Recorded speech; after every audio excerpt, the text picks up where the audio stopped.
یہ بات تو کنفرم ہے کہ جب آپ برائی دیکھو تو اس کو روکو۔ برائی کو روکنے کے لیے آپ کو سب سے پہلے اس سے بات کرنی چاہیے کہ یار یہ تم غلط کر رہے ہو، اس کو یہ نہ کرو۔ اگر آپ کی یہ استطاعت نہیں رکھتے تو پھر آپ اس کو ہاتھ سے روکو، اور اگر ہاتھ سے بھی نہیں روک سکتے تو پھر دل سے برا مانو، اور یہ ایمان کی سب سے کمزور علامت ہے۔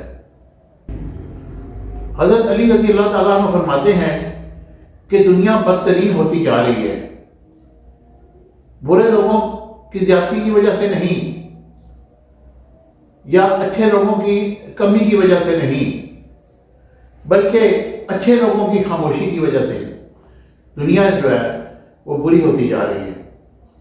برائی کو روکنے کے لیے ہمیں جب تک اپنا کردار نہیں ادا کرنا، ہمیں بولنا نہیں، ہمیں یہ سوچنا ہوگا کہ ہمارے معاشرے میں ہمارے آنے والی نسلیں جو پٹری سے اتر چکی ہیں، جن کو کوئی سمجھانے والا نہیں، اگر آپ اس چیز کی استطاعت رکھتے ہیں تو آپ ان کو برائی سے روکیں۔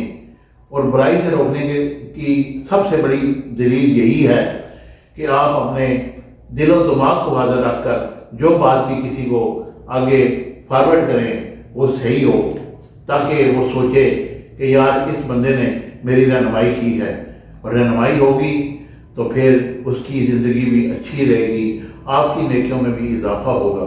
اس لیے میں یہی کہوں گا کہ برائی کو روکنے کے لیے ہر ایک کو اپنا کردار ادا کرنا ہے۔ مجھے امید ہے کہ میری یہ ویڈیو آپ کو پسند آئی ہوگی۔